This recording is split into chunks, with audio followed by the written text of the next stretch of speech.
Today, we're going to pull on a single golden thread that runs through the entire biblical story, from the very first chapter of Genesis all the way to the final vision in Revelation. And that thread?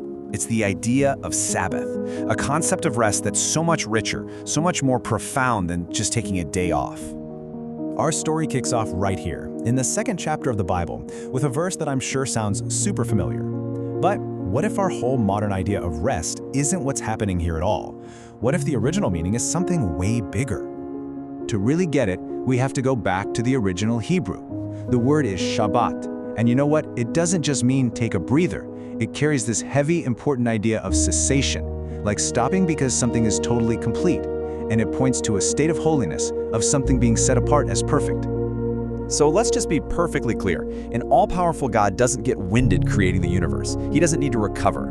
So if his rest isn't about being tired, then what on earth is it about? What's the point? Well, to answer that, we've got to look at this as a totally different kind of rest, one that's not about fatigue at all, but is centered on completion and, get this, celebration. So God's rest is actually an active declaration. It's God stepping back, looking at a finished and perfect creation, and basically saying, it is good. It's a celebratory pause, not because he's weary, but to literally enjoy what has been made. And by doing that, he sets this rhythm for the whole universe, a rhythm of work and rest that humanity, made in his image, is invited to join. This is an act of pure joy. The Sabbath rest, first and foremost, is about God delighting in his creation.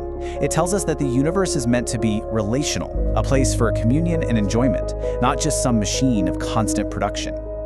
Okay, so this idea of a celebratory rest, this place of communion, it didn't just stay as an abstract thought, it actually started to take on physical form as God looked for a place to dwell among his people. And you can see this search play out all through the Old Testament.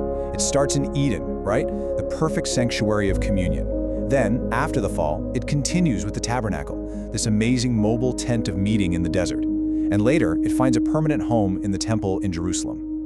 But here's the thing about all of these physical places. Eden, the tabernacle, the temple, they were all ultimately shadows. They were powerful symbols for sure. They were echoes of that original desire for God to dwell with his people. But they were all temporary and incomplete. The real thing was still to come. And that brings us to the absolute pivot point of our whole story.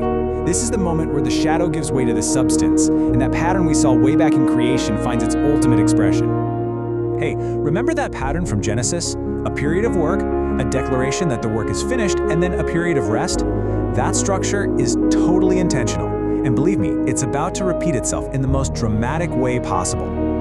On the cross, Jesus cries out, "It is finished." You know, the original Greek word there is tetelestai, and it wasn't just a cry of defeat.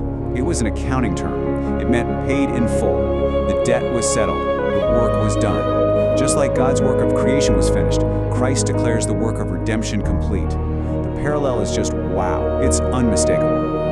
And here you can see the direct line. On that very first Sabbath, God rested from the work of creation. Now, in this new Sabbath, believers are invited to rest from their own works, their attempts to earn salvation, and instead to trust in the finished work of Christ. It's a rest you find not in a place, but in a person. So here's the crucial point, the game changer. Christ himself becomes the Sabbath. He is the fulfillment of that ancient pattern. And the rest he offers isn't just for your body, it's a deep, settled rest for our very souls. But our golden thread doesn't stop at the cross. No way. It keeps going, pulling us forward, pointing toward an ultimate, final, and eternal fulfillment of this promise of rest. The book of Revelation paints this incredible picture of our final destination, the New Jerusalem. And what is this place defined by? Well, it's defined by a complete cessation of everything that's broken. No more death, no more sorrow, no more crying, no more pain. It is a state of perfect, unbroken, eternal Sabbath.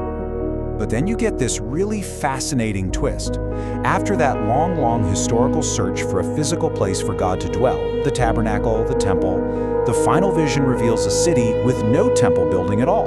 Why? Because the search is finally over. The symbol isn't needed anymore because the reality is fully present. God and the Lamb are the temple. His presence is the place of rest, fully and finally realized. Communion is totally complete. So, after tracing this thread from the dawn of creation to the end of time, what's the big takeaway here? How does this ancient, massive theological concept actually connect with us today? We've seen that Sabbath is so much more than just a 24-hour period, right? It's this divine story woven through all of Scripture.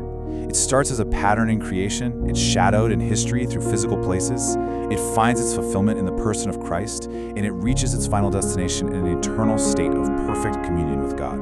And that leaves us with a final thought. This promise of Sabbath isn't just some future hope, it's a present reality that we are invited into right now. It's the freedom to stop striving, to cease from our own anxious work, and to find our rest not in what we do, but in what has already been done. So the question for us really is, how are we accepting that invitation to enter into a true rest for our souls today?